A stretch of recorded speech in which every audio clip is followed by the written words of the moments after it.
تردد قنوات اس اس سي سبورت اكسترا 1 و2 الجديدة. تابعونا.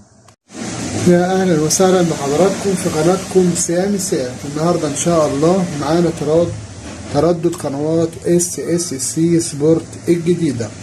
هنتعرف باذن الله على جميع ترددات قنوات اس اس سي سبورت الرياضية الناقلة للدوري السعودي، وهنتعرف ازاي نضيف تردد قنوات اس اس سي سبورت الجديدة على جهاز الاستقبال مع بعض خطوة بخطوة. لو حضراتكم اول مرة بتتابعوا قناتي بكون سعيد جدا لو حضراتكم شرفتونا بالاشتراك وفعلتوا بجرس على الكل عشان يوصل لحضراتكم ان شاء الله كل الترددات الجديدة على مدار جميع الاقمار ان شاء الله. الخطوة الاولى يا جماعة بنضغط على زر المنيو، بيظهر عندنا زي ما حضراتكم شايفين قائمة فيها ضبط الهوائي، قائمة الأقمار الصناعية، قائمة الترددات. بنضغط اوكي. بعد كده بيطلب مننا الرقم السري او الباسورد، بندخل 4 اصفار. بعد كده بنروح نختار قائمة الترددات وبنضغط اوكي. بعد ما اخترنا قائمة الترددات بيظهر عندنا 4 اختيارات اسفل الشاشة: بحث باللون الازرق، شطب باللون الاصفر، تحرير باللون الاخضر، اضافة باللون الاحمر. زي ما حضراتكم شايفين بنختار زر الاضافة حسب اللون الموجود معانا على الشاشة، مع العلم الالوان اللي بتكون موجودة على الشاشة بتكون موجودة عند حضراتكم في الريموت زيها بالظبط. بختار زر الاضافة حسب اللون المتاح معايا. بيظهر عندي 3 اختيارات زي ما حضراتكم شايفين: التردد، معدل الترميز، والاستقطاب. بنختار اول اختيار وهو التردد، وبندخل اول تردد معانا وهو 1 2 4 1 8. بعد كده معدل ترميز 2 7 500. بعد كده استقطاب بنختار افقي. بعد ما دخلنا بيانات التردد الاول بنضغط اوكي.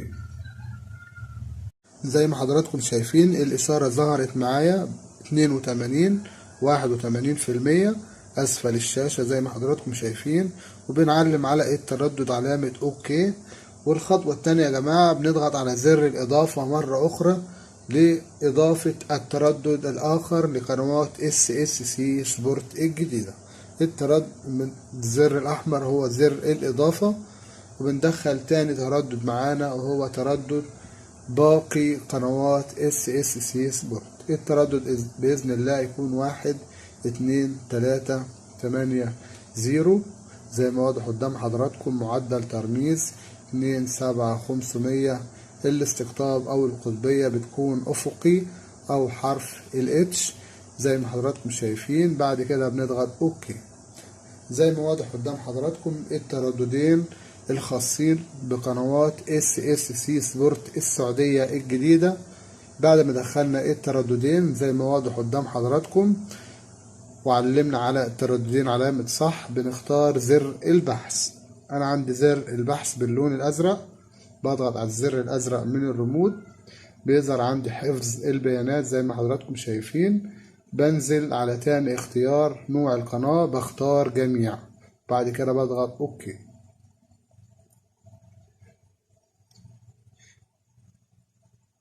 زي ما حضراتكم شايفين كل قنوات اس اس سي سبورت 14 قناة نزلوا معايا على التردد. بعد كده بضغط اوكي وبنخرج مع بعض بنشوف كل قنوات اس اس سي سبورت الجديدة. زي ما حضراتكم شايفين التردد الاولاني 1 2 4 1 8 منزل معايا اس اس سي 1 و5 واكسترا 1 واكسترا 2. دول يا جماعة يكونوا بشكل مجاني. التردد الاولاني هيكون بشكل مجاني، القنوات المفتوحة اللي هتنقل الدوري السعودي بجودة اس دي، لكن القنوات هتذيع بجودة اتش دي هتكون اس اس سي اكسترا 1 اتش دي واكسترا 2 واكسترا 3 اتش دي، ودول هيكونوا مشفرين. وباقي القنوات زي ما حضراتكم شايفين دي باقي القنوات على التردد الجديد 1 2 3 80 اس اس سي 1 و2 و3 و4 و5 زي ما حضراتكم شايفين.